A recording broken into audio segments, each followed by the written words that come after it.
So 1985, or was it 1986? I keep saying that. I've no bloody idea when it was, but it was around about that time.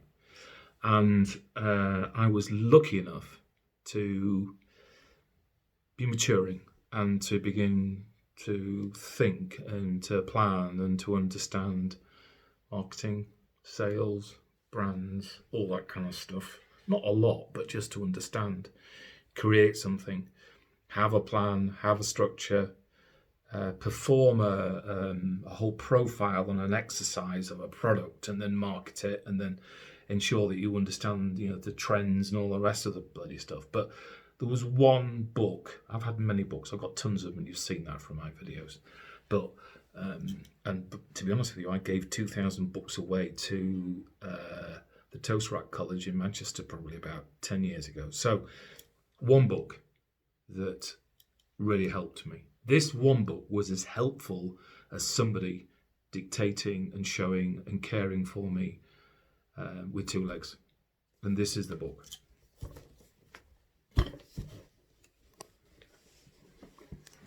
Excuse the pieces of pink paper stuck into it. This is The Great Chefs of France, which was a book that was, I don't know when it was written, but this must have been a long, long time ago.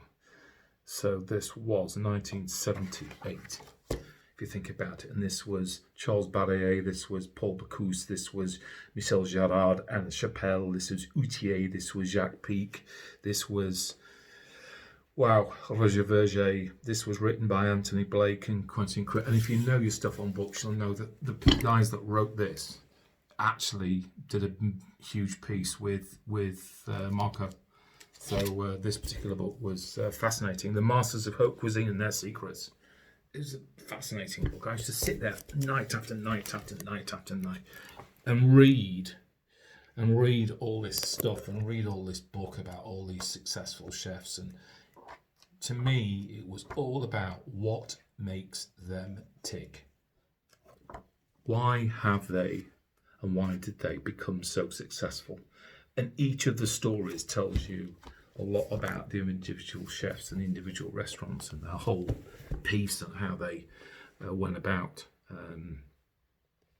marketing, but actually it was the mentality of the leadership and direction of how they put the business together, which was they set out, to actually have a style.